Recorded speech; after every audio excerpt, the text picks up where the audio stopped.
80കളില് Indian വ്യോമസേനയ്ക്കുണ്ടായിരുന്ന ഒരു ആധിപത്യം അല്ലെങ്കിൽ അതിൻ്റെ ഒരു മികച്ച രീതിയിലുള്ള പെർഫോമൻസ് നിലവിലെ വ്യോമസേനയ്ക്കില്ല എന്ന് നമുക്ക് പറയേണ്ടി വരും, വിലയിരുത്തേണ്ടി വരും. കാരണം ഇപ്പോഴും നമ്മൾ 4ാം തലമുറ യുദ്ധവിമാനങ്ങളിൽ ഒതുങ്ങിയിരിക്കുകയാണ്. ഇപ്പൊ ചൈന നമുക്കറിയാം കഴിഞ്ഞ ദിവസം ജെ-36 എന്ന് പറയുന്ന 6ാം തലമുറ യുദ്ധവിമാനങ്ങളൊക്കെ അവര് പരീക്ഷിച്ചിരിക്കുകയാണ്.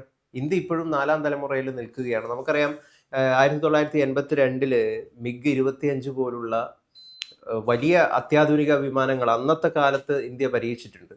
പക്ഷേ നിലവിൽ ഇന്ത്യക്ക് അത്തരത്തിലുള്ള മേൽക്കൈ നേടാൻ പറ്റാത്തതിന്റെ കാരണം എന്താണ്? ഇപ്പോഴും നമ്മൾ 4ാം തലമുറയിൽ ഒതുങ്ങി നിൽക്കുകയല്ലേ?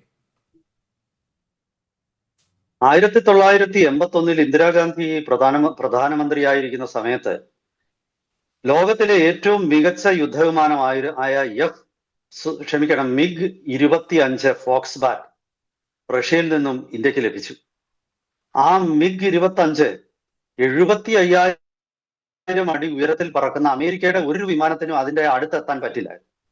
അത്തരം ഒരു വിമാനം റഷ്യക്കും റഷ്യയുടെ ഏറ്റവും അടുത്ത സഖ്യകക്ഷികൾക്കും മാത്രമുള്ള വിമാനം ചൈനയ്ക്കൊന്നും ഇല്ലായിരുന്നു. അന്ന് അത് ഇന്ത്യക്ക് ഉണ്ടായിരുന്നു. ഇന്ത്യക്ക് പാകിസ്ഥാനും ചൈനയ്ക്കും മേൽ കൃത്യമായ വ്യോമാധിപത്യം ഉണ്ടായിരുന്നു. ആ അവസ്ഥയിൽ നിന്ന് ഇപ്പോ 4.5 ജനറേഷൻ വിമാനമായിട്ടുള്ള ലൈറ്റ് കോമ്പാറ്റ് എയർക്രാഫ്റ്റ് തേജസ് പോലും വികസിപ്പിക്കാൻ ഇന്ത്യ കിടന്ന് തലയും കുത്തി നിന്ന് പരിശ്രമിക്കുകയാണ്. ഒന്നും നടന്നിട്ടില്ല. ഞാൻ ഇന്നലെ ഒരു വാർത്ത വായിച്ചപ്പോൾ ഞെട്ടിപ്പോയി. അന്താരാഷ്ട്ര മാധ്യമങ്ങളൊക്കെ ആ വാർത്ത റിപ്പോർട്ട് ചെയ്തിരുന്നു. ചൈനയുടെ ജെ-36 6ാം തലമുറ വിമാനം പരീക്ഷണ പറക്കൽ നടത്തി. 50 ടൺ ഭാരമുള്ള ഒരു ഭീമാകാരമായ വിമാനമാണ്. ഈ 50 ടൺ ഭാരമുള്ള ഫൈറ്റർ ജെറ്റ് ലോകം ഇതുവരെ കണ്ടിട്ടില്ല. അതിന് അത്രയും ഭാരമുള്ള വാലില്ലാത്ത ഒരു വിമാനം, ടെയിൽലെസ് കോൺഫിഗറേഷൻ. ആ വിമാനം വളരെ സ്വിഫ്റ്റ് ആയിട്ട് വെട്ടിത്തിരിയുകയും കുത്തനെ മേളോട്ട് പോവുകയും ചെയ്യുന്ന അഭ്യാസ പ്രകടനങ്ങളുടെ വീഡിയോ ചൈന പുറത്തു വിട്ടിട്ടുണ്ട്. ഇതൊന്നും നമ്മൾ അവിശ്വസിക്കേണ്ട കാര്യമില്ല. ചൈനയെ പല കാര്യങ്ങളിലും വിമർശിക്കുന്ന ആളാണ് ഞാനെങ്കിലും അവരുടെ പുരോഗതി, ശത്രുവിനെ ഒട്ടും വില കുറച്ച് കാണരുത് എന്നുള്ള ഒരു നയത്തിൽ വിശ്വസിക്കുന്ന ആളാണ് ഞാൻ. അപ്പോ ഇത് കണ്ടിട്ട് അമേരിക്ക ഞെട്ടിപ്പോയി. അമേരിക്ക ഇപ്പോഴും 6ാം തലമുറ യുദ്ധവിമാനത്തെ കുറിച്ച് ഡ്രാഫ്റ്റ് പേപ്പറിലൊക്കെ കമ്പ്യൂട്ടറിലൊക്കെ ഡിസൈൻ വരയ്ക്കുന്നേ ഉള്ളൂ. ഫ്രാൻസും യൂറോപ്പും കൂടെ ഇപ്പൊ അതിനെക്കുറിച്ച് ചിന്തിക്കുന്നു. ഇപ്പൊ അതിൽ ഇന്ത്യ ചേരുന്നുണ്ടോ? ഓക്കെ, നല്ല കാര്യം. പക്ഷെ ചൈന 3 അത്തരം പ്രോട്ടോടൈപ്പുകൾ നിർമ്മിച്ചു കഴിഞ്ഞു. ഈ ഒരു വിമാനത്തിൽ 20 ടൺ ആയുധങ്ങളാണ് വഹിക്കാൻ ശേഷിയുള്ളത്. ഇതെല്ലാം തന്നെ ഇന്റേണൽ ബേ എന്ന് പറയുന്ന വിമാനത്തിന്റെ ഉള്ളിലാണ് സൂക്ഷിക്കാൻ പോകുന്നത്. സാധാരണ ഈ ഇത്രയും ഭാരമുള്ള ഒരു വിമാനം ഒരു പെരുമ്പാമ്പ് പോലെ ഇങ്ങനെ പതുക്കെ സൂത്രത്തിലൊക്കെ ചുറ്റിക്കറങ്ങി മേളോട്ട് കയറേണ്ടതാണ്. പക്ഷേ അതൊന്നുമല്ല. ഇതൊരു ലൈറ്റ് കോമ്പാക്ട് എയർക്രാഫ്റ്റിന്റെ വേഗതയിൽ ജി ടേണുകളൊക്കെ അത്ര നല്ല സ്വിഫ്റ്റ് ആയിട്ട് എടുക്കുന്ന അജിലിറ്റി എന്ന് പറയുന്ന ഒരു കോൺസെപ്റ്റ് ഉണ്ട്. അതായത് നിന്ന നിപ്പി വെട്ടിത്തിരിയാനും മേളോട്ട് കുത്തനെ പറന്ന് വേഗത്തിൽ ഉയരാനും ഒക്കെ പറ്റുന്ന 3 എഞ്ചിനുകളുള്ള ഒരു വിമാനമാണ്. മൾട്ടി എഞ്ചിൻ വിമാനമാണ്. അപ്പോ നമുക്ക് ആലോചിച്ച് നോക്കാം, ഇത്തരം 3 എഞ്ചിനുകളുള്ള ഒരു ഫൈറ്റർ ജെറ്റ് ലോകത്തിനില്ല. അപ്പൊ ഇത് വായിച്ചപ്പോഴാണ് എന്റെ മനസ്സിലേക്ക് മിഗ് 25 ഫോക്സ് ബാറ്റ് കയറി വരുന്നു. 1981 ഏതാണ്ട് 70-71 ആ വിമാനം ശരിക്കു പറഞ്ഞാൽ റഷ്യ ഓപ്പറേഷണലൈസ് ചെയ്യുന്നു. അതിനെ ഓപ്പറേഷണലൈസ് ചെയ്തതിനു ശേഷം ഒരു ദിവസം വെസ്റ്റ് ബാങ്കിന് മുകളിലൂടെ ഈ മിഗ് 25 പറന്നു. അപ്പോ ഇസ്രായേൽ അത് തിരിച്ചറിഞ്ഞിട്ട് അന്ന് പിന്നെ എഫ് സീരീസിലുള്ള അമേരിക്കയുടെ വിമാനം എന്ന് പറഞ്ഞാൽ F-4 ഫാൻഡോ എന്ന് പറയുന്ന, ഇസ്രായേലിനും ഇറാനും അന്ന് അമേരിക്ക അത് കൊടുത്തു. ഇറാൻ അന്ന് അമേരിക്കയുടെ സഖ്യകക്ഷിയാണ്. അപ്പൊ ഇസ്രായേൽ പെട്ടെന്ന് തന്നെ F-4 ഫാൻഡം വിമാനങ്ങൾ ഈ വിമാനത്തിനെ പ്രതിരോധിക്കാനായിട്ട് ആകാശത്തേക്ക് അയച്ചു. പക്ഷേ F-4 ഫാൻഡം വിമാനത്തിന് ഒരു 47-48,000 അടിയിൽ മേളോട്ട് പോകാൻ പറ്റുന്നില്ല. ഇത് നോക്കുമ്പോൾ 70-75,000 അടി ഉയരത്തിൽ നിൽക്കുന്ന ഒരു വിമാനമാണ്. എന്ത് ചെയ്യാനാണ്? പട്ടി ചന്തയ്ക്ക് പോയ പോലെ ഈ F-4കൾ തിരിച്ചു പോയിച്ചു വന്നു. 1997 ഇന്ത്യ ഈ മിഗ് 25 ഫോക്സ് ബാറ്റ് വിമാനം ഇസ്ലാമാബാദിന് മേളിലൂടെ പറത്തി അവിടെ പ്രകമ്പനങ്ങൾ സൃഷ്ടിച്ചു. അന്ന് F-16 വിമാനം പാകിസ്ഥാനുണ്ട്.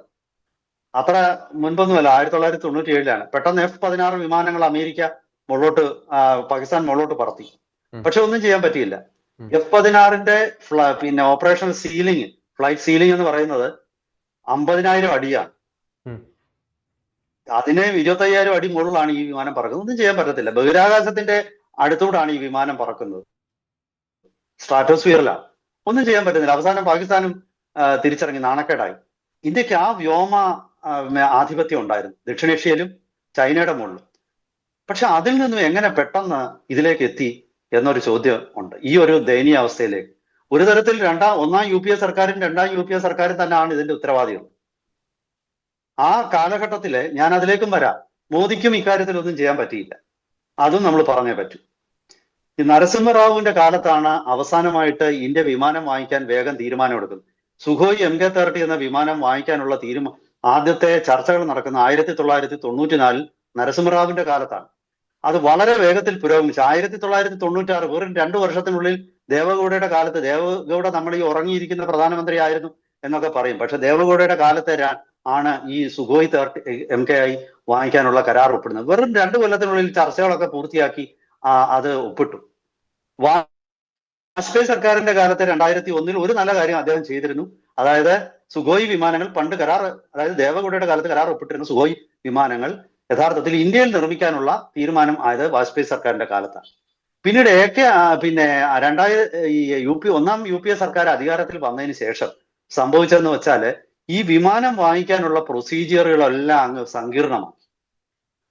1998 ഇന്ത്യൻ വ്യോമസേന ഇന്ത്യൻ സർക്കാരിന് മുന്നറിയിപ്പ് കൊടുത്തിരുന്നു, ഇന്ത്യയുടെ യുദ്ധവിമാനങ്ങളുടെ എണ്ണം താഴോട്ട് പോവുകയാണ്. ഇക്കണക്കിനായാൽ 10 കൊല്ലത്തിന് ശേഷം നമ്മുടെ സ്ക്വാഡ്രനുകളുടെ എണ്ണത്തിൽ കാര്യമായ കുറവ് വരും, നമ്മൾ പാകിസ്ഥാന്റെയും ചൈനയുടെയും ഒക്കെ താഴെയാവും. ഇന്ന് അത് സംഭവിച്ചു. അതാരും അതിൽ തീരുമാനം എടുക്കാൻ പറ്റിയില്ല. അന്ന് നിങ്ങൾ ഞെട്ടിപ്പോകുന്ന ഒരു സംഭവം 1998 വ്യോമസേന ഇങ്ങനെ ഒരു മുന്നറിയിപ്പ് നൽകി. ഉടൻ തന്നെ ആ ഒരു സമയത്താണ് ഈ medium multi role fighter aircraft എന്ന് പറയുന്ന ഈ റഫാൽ വിമാനം വാങ്ങിക്കാനുള്ള ചർച്ച തുടങ്ങിയത്. ആദ്യം വ്യോമസേന പറഞ്ഞത് കൈവശമുള്ള മിറാഷ് വിമാനങ്ങൾ തന്നെ 50 എണ്ണം കൂടെ വാങ്ങിക്കാനായിരുന്നു. കാരണം മിറാഷ് കാർഗിൽ യുദ്ധത്തിലൊക്കെ വളരെ നന്നായിട്ട് പെർഫോം ചെയ്തു. പക്ഷെ മിറാഷ് വിമാനം വേണ്ട, ഒന്നാം UPA സർക്കാരിന്റെ കാലമായപ്പോഴത്തേക്കും അവർ തീരുമാനിക്കുന്നു വളരെ വർഷങ്ങൾ നീണ്ടു നിൽക്കുന്ന ഒരു സർവീസിന് പറ്റുന്ന ഒരു വിമാനം വാങ്ങിക്കണമെന്ന്. അങ്ങനെയാണ് ഈ റഫാലിലേക്ക് ഒന്നാം UPA സർക്കാരിന് ഏതാണ്ട് 2004-2005 തുടങ്ങിയ ചർച്ചയാണ് ഈ റഫാൽ വിമാനം 126 വിമാനം medium multi role fighter aircraft വാങ്ങിക്കണമെന്നുള്ളത്. അത് ഇന്നും ആ ചർച്ചയിൽ തന്നെ നിൽക്കുകയാണ്.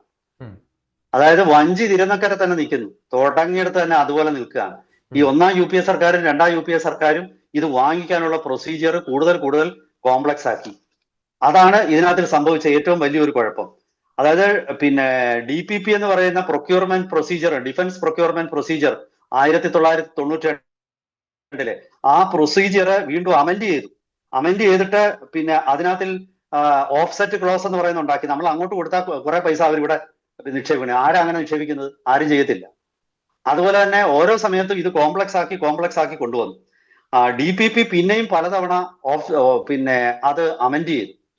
ഡിഫൻസ് പ്രൊക്യൂർമെന്റ് പ്രൊസീജിയറിന്റെ അമെൻമെന്റ് ഇങ്ങനെ നടന്നുകൊണ്ടിരുന്നു. അങ്ങനെ അവസാനം ഈ RFP എന്ന് പറയുന്ന request for information, RFI request for information, അതിലുമൊക്കെ ഇതുപോലുള്ള ഒരുപാട് കാര്യങ്ങൾ ചേർത്തു. ഇതൊക്കെ അനുസരിച്ച് ഒരുത്തനും ഇന്ത്യക്ക് വിമാനം വിൽക്കാൻ തയ്യാറ് വന്നു. അപ്പൊ ചുരുക്കി പറഞ്ഞാല് ഈ MMRCAയുടെ ചർച്ച ഇന്നും അനന്തമായിട്ട്, അത് വിശദമായിട്ട് നമുക്ക് വേറൊരു ചർച്ചയിലെടുക്കാം. ഇന്ന് സമയപരിമിതി ഉണ്ട്. ആന്റണി അവസാനം ഈ 2007 ഇത് ക്ലിയർ ചെയ്ത് ആദ്യം 4 കമ്പനികളെ ഷോർട്ട് ലിസ്റ്റ് ചെയ്യുന്നു. പിന്നീട് അവസാനം അത് 2 കമ്പനികളാക്കിയിട്ട് ചുരുങ്ങുന്നു. പിന്നീട് അതിങ്ങനെ നീണ്ടു പൊക്കോണ്ടിരുന്നു. അവസാനം ഈ 2011 ടൈഫൂണും റാഫേലും മാത്രമായിട്ട് ഷോർട്ട് ലിസ്റ്റ് ചെയ്യുന്നത്. അതും കഴിഞ്ഞ് പുതിയ സർക്കാർ അധികാരത്തിൽ വന്നതിന് ശേഷം പഴയ കരാർ റദ്ദാക്കി നരേന്ദ്രമോദി സർക്കാർ ഈ 126 എണ്ണം എന്നുള്ളതിൽ നിന്നും 36 എണ്ണമായിട്ട് അത് ചുരുക്കി. ആദ്യം ഈ 126 വിമാനങ്ങൾക്ക് വെറും $10 ബില്യൺ ആയിരുന്നു അന്ന് അതിന്റെ വില. അതിൽ നിന്ന് ഇപ്പൊ എത്ര ആയി? അത് 37 ബില്യൺ വരെ ആകും. അതായത് ഈ വിമാനത്തിന്റെ വില, ഈ അനന്തമായ ചർച്ചകൾക്കിടയിൽ അതിന്റെ വില ഇങ്ങനെ കൂടിക്കൊണ്ടിരുന്നു. അത് പല രീതിയിൽ ആ ചർച്ചകൾ പൂർത്തിയാക്കിയിട്ടില്ല, ഇന്നും പൂർത്തിയാക്കിയിട്ടില്ല. നമ്മൾ ഈ സംസാരിക്കുന്ന ഈ നിമിഷം വരെയും ഇന്ത്യയും ഫ്രാൻസും തമ്മിൽ റഫാൽ വിമാനങ്ങൾ വാങ്ങാനുള്ള അന്തിമ കരാറിൽ ഒപ്പിട്ടിട്ടില്ല. ഒപ്പിട്ടു എന്നൊക്കെ നമ്മളിങ്ങനെ ചുമ്മാതെ വാർത്തകൾ വായിച്ചുകൊണ്ടിരിക്കുക. ക്യാബിനറ്റ് കമ്മിറ്റി ഓൺ CCSന്റെ ഒക്കെ അംഗീകാരം കിട്ടി, ഡിഫൻസ് പ്രൊക്യൂർമെന്റ് കൗൺസിലിന്റെ അംഗീകാരം കിട്ടി, എല്ലാം കിട്ടി. പക്ഷെ പിന്നെ വഞ്ചി തിരുനക്കര തന്നെ. അപ്പൊ ഞാൻ പറഞ്ഞു വരുന്നത് ഇത് അട്ടിമറിക്കപ്പെട്ടതാണ് എന്ന് തന്നെ ഞാൻ പറയും. അതായത് ഇത് ഒന്നാം UPA, രണ്ടാം UPA സർക്കാരുകളുടെ കാലത്താണ് ഈ ഇന്ത്യയുടെ വ്യോമാധിപത്യം നഷ്ടപ്പെട്ടത്. അതുപോലെ തന്നെ ഇപ്പോഴും അത് പുനഃസ്ഥാപിക്കാൻ ദൗർഭാഗ്യവശാൽ ഇപ്പോഴത്തെ സർക്കാരിനും കഴിഞ്ഞിട്ടില്ല. ഈ 15 കൊല്ലം മൂന്നാമത്തെ ടേമിലും മോദി സർക്കാരിനും അതിന് കഴിഞ്ഞിട്ടില്ല. 1983 ഇന്ദിരാഗാന്ധിയുടെ കാലത്താണ് ഇന്ത്യ ഈ കാവേരി ജെറ്റ് എഞ്ചിൻ എന്ന ജെറ്റ് എഞ്ചിൻ നിർമ്മിക്കാനായിട്ട് തീരുമാനിക്കുന്നത്. പക്ഷേ പിന്നീട് വന്ന സർക്കാരുകൾ 90കൾക്ക് ശേഷം ആ പ്രോജക്റ്റിന് വേണ്ട പൈസ കൊടുത്തിട്ടില്ല. 42 ബില്യൺ എന്നാണ് ഞാൻ പറയുന്നത്, മില്യൺ അല്ല, ബില്യൺ US ഡോളർ ചെലവഴിക്കേണ്ട ചൈന ഒരു വിമാന എഞ്ചിൻ നിർമ്മിച്ചത്.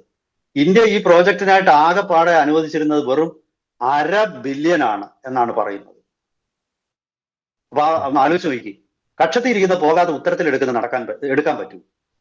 അപ്പൊ അതായത് ഈ ഇന്ത്യയുടെ വ്യോമാധിപത്യം നഷ്ടപ്പെടുത്തിയത് ഇന്ത്യയുടെ സർക്കാരുകൾ തന്നെയാണ്. അത് പ്രത്യേകിച്ച് ഈ 2004 തൊട്ട് വന്ന സർക്കാരുകളാണ് ഈ കുഴപ്പങ്ങളെല്ലാം ഉണ്ടാക്കിയത്. എന്തായാലും ശരി, ഇപ്പോഴത്തെ സർക്കാരിന് അതിൽ എന്തെങ്കിലും ക്രിയാത്മകമായിട്ട് ചെയ്ത് ആ വ്യോമാധിപത്യം തിരികെ കൊണ്ടുവരാൻ സാധിക്കട്ടെ എന്ന് നമുക്ക് പ്രാർത്ഥിക്കാം. ദൈവത്തെ വിശ്വസിക്കുന്നെങ്കിൽ പ്രാർത്ഥിക്കാം, ഇല്ലാത്തവർക്ക് പ്രത്യാശിക്കാം.